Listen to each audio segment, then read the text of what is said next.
This series is dedicated for the Rafua Shlema Mamish, Rafua Shlema Gemura of Aryela רינה, Bas Esther, בתשח Yisrael. We've decided to do, for this purpose, the select readings from the HaChaim, which is always nice. And Chazal tell us in multiple places, Torah is one of its powers is to bring healing.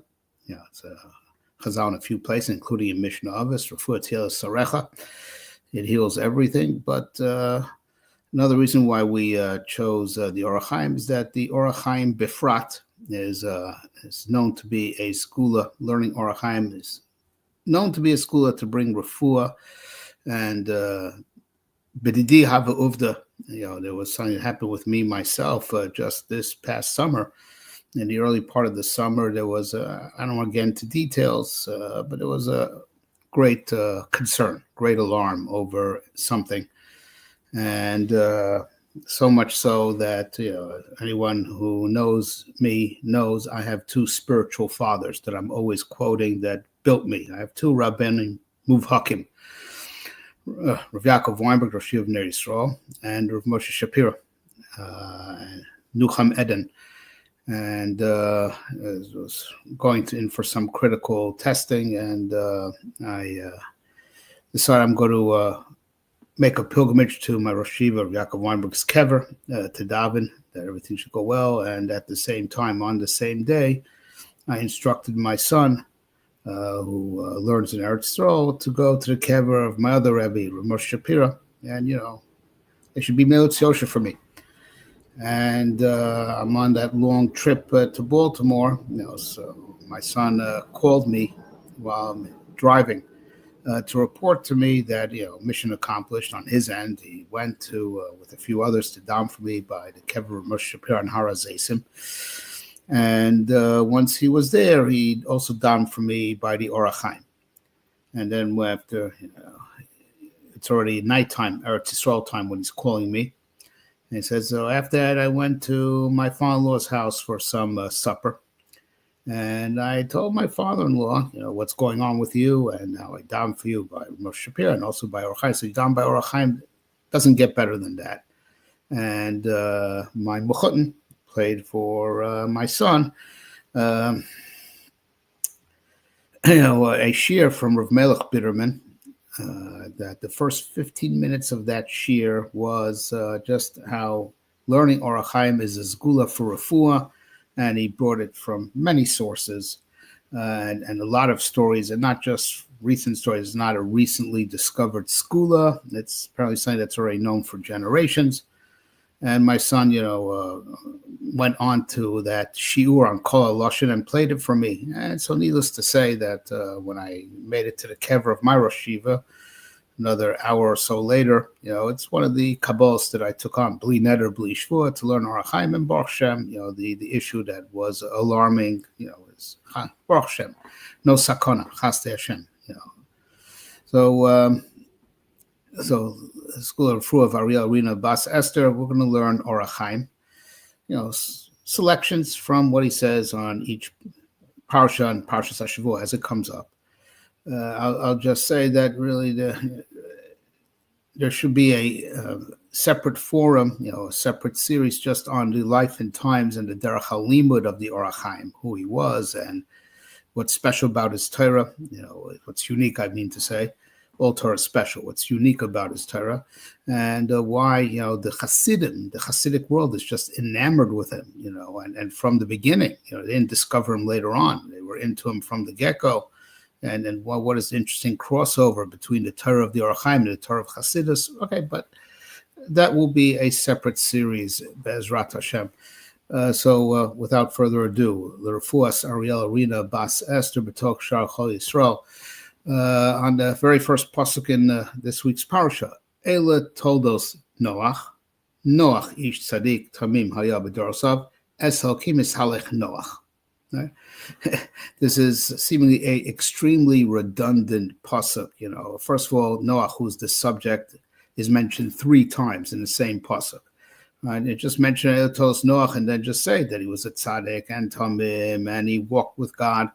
Why is Noach's name mentioned 3 different times in the same pasuk? It's already clear from the get-go he is the subject of the pasuk. And the also, what is the difference, between, ish, tzaddik, tamim, haya b'dorosav, esokim, hisalech, Noach, just it was a great guy. What are seemingly it's just hey, good guy. Seemingly there might be some redundancies in the pasuk. So the HaChaim breaks down the pasuk as there's absolutely not a single extra word, and every word has a separate message. First of all, Eile. So the HaChaim invokes the cloud that we know when the Torah says Eile as opposed to ve'ele. So Eile is pasal sarishon. It means Eile. These are special as opposed to everything that came before them, as opposed to ve'ele shmos b'nei Yisrael. These are names of b'nei Yisrael because they're good, but what came before them is good because Avram, Yitzchak, and Yaakov were good. So the Jewish people going to Mitzrayim are good, and so were their predecessors, Avram, Yitzchak, and Yaakov. Okay, but over here, Eile told us because Noach was exceptional, and better than anyone who came before him. So Eile pasal shrem told us.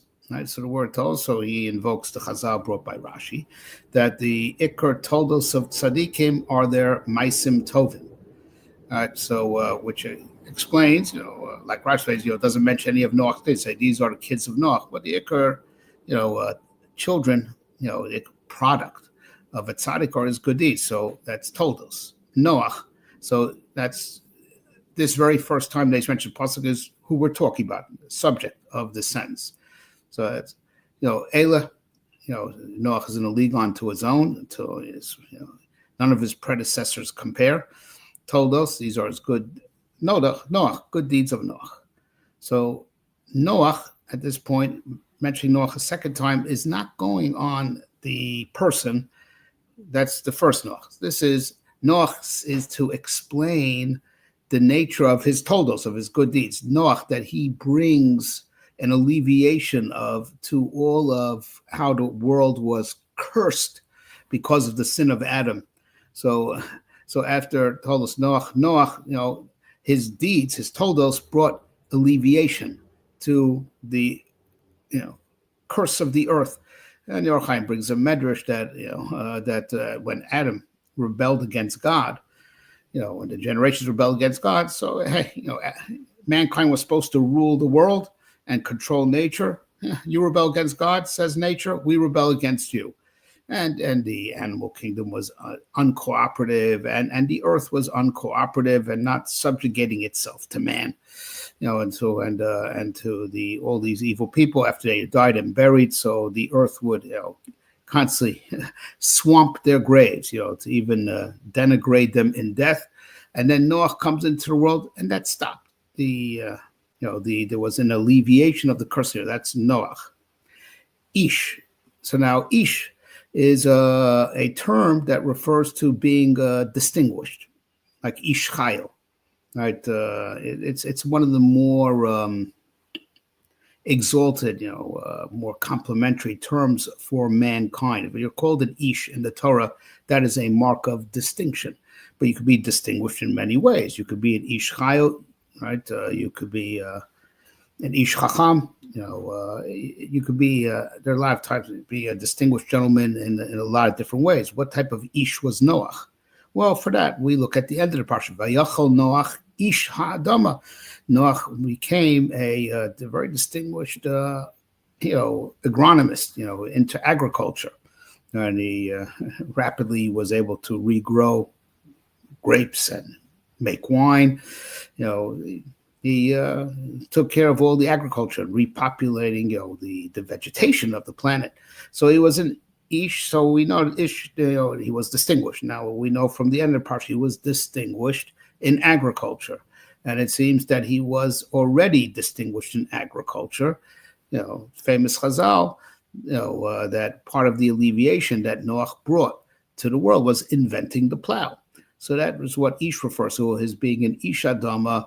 He is a very proficient, very distinguished agronomist into agriculture, and he invented the plow to bring further blessing to a cursed world. Right? Tzaddik. Right? Now, tzaddik is another thing, says HaChaim, and he invokes the famous pasuk, with tzaddik yesod olam, that tzaddik is the foundation of the world.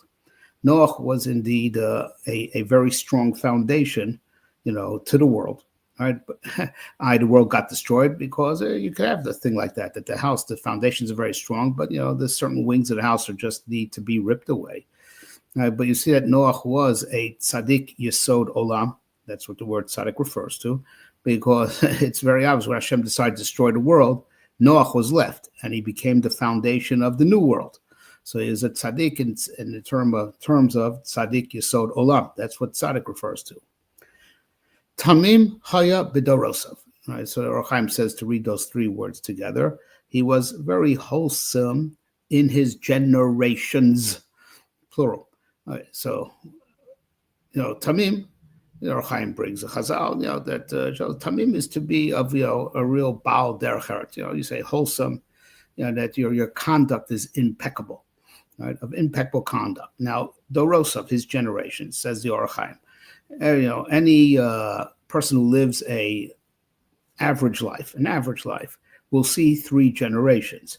He will see the generations of his parents. He'll see his parents, his parents and their colleagues. He'll see his peers, and he'll see, the generation of his children. So he says, so every average person spans three generations. Okay, so the pasuk saying that Noach's character was impeccable in the eyes of three generations. Now let's go through. I'm going to go in receding order. First of all, he was a good role model to his kids. His kids had a great role model to imitate in how he conducted himself. Right? So Shem Chaim and Yafes had a great role model. Right? The new humanity that emerged after the Bible, great role model. Okay, so now in his own generation, so over here this is a bigger chiddush. Because the halacha is, and you should consult your rabbi before you actually implement this, especially a rabbi that knows Dinei Mominus very well, right? But the halacha is, as the pasuk says in Tehillim, im navar titavar vim ikesh tispato. With someone that's evil or crooked, you could outsmart them, and you could be out evil them, as it were, to get what you deserve, right? You don't have to take a person's wickedness sitting down. You could outsmart him, out crooked the crooked, right? And that's halacha lamasa. If you're right and you're being cheated, you could you could fool the person that's trying to fool you. You could outsmart him, and the greatest example of this is Yaakov Avinu. Titain emes Yaakov, his midah is emes, and how he outsmarted Esav. And to get the brachas that he rightfully deserved, from Yitzchak. And he outsmarted Lavan, when he goes to, immediately when meeting Rachel, he says, tell your father that his brother Yaakov came, Achicha. So you're not his brother, you're his nephew. Achivani Baramos, he's a cheater. I am just as good as him. I'm his equal in trickery. And indeed, later he had to resort to that, with however it worked out with what he did with the sticks to get his rightful share of the flock that he felt he deserved for his 20 years of service, right? And he didn't care what Esav thought. Esav never, accepted that. His ministering angel accepted that was Yaakov did the right thing.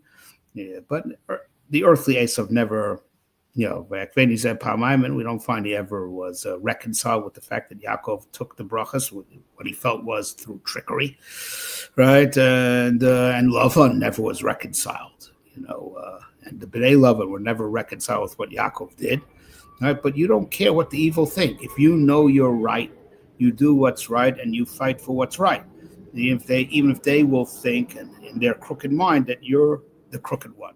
Right? You don't care what they think, right? But ask your Rav before implementing this principle. Okay, but so the Chiddush says, the HaChaim over here, that even though Noach lived in a terrible generation, he would have been within his rights to outsmart, in a way that his generation never approved, outsmart them because they're evil people, right? And he didn't. He was Tamim Haya B'Dorosav. Even in his generation, we had the right to outsmart them and outmaneuver them.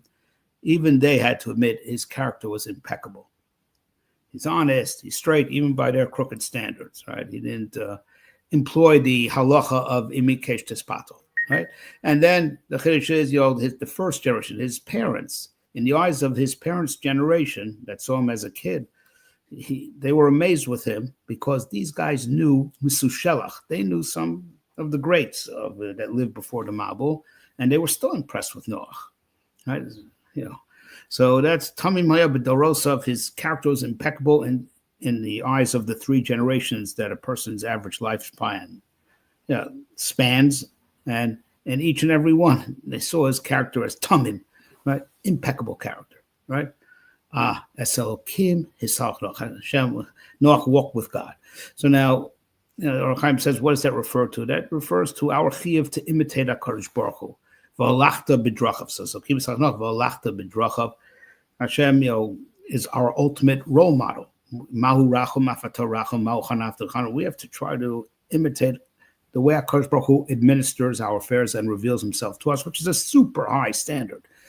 That is like a whole league onto its own of being pleasing in the eyes of God, mitzad, what God expects from you. So until now, we spoke about how Noach was exceptional vis-a-vis his fellow man. But it's to talk about to be, exceptional and living up to God's expectations. When he said, "Na'aseh b'tzalmenu kidmusenu," that Noach lived up to that. He was Mekayim v'alachta b'drachav, and HaChaim brings a medrash that Noach Hashem Korbano Nikra. That Noach was actually got the name alluding to the carbon. Vayarach Hashem Esreach Nichoch Noach. He gave nachas ruach to Hashem. The carbon was just a similar davar that he lived a life that HaKadosh Baruch Hu had nachas from. So he wasn't just like a redeeming quality of the world, something, he was pleasing in the eye of God, be'etzem, which is a whole amazing standard that you are the type of Adam. You lived up to God's expectations of you, and that's why it deserves. So Kim, his halach Noach, that last Noach is that pleasing miloshen reach nichoach, which is a whole nother level. He wasn't just a good man, right? And good on earth, a redeeming quality of why something of earth should survive and restart. He was actually living up to Nasarim B'Tzalmenu Kidmusenu. So it's a whole other level of Noach giving Reach Nichoch, giving Nachas L'Aviv Shebashamayim. This is all the messages that the HaChaim sees encoded in the first pasuk of the Parshas, Baruch Hu, that these divrei Torah should have be a schos for Shlema for Aryel Rína Bas Esther B'Toch Shar Chol Yisrael.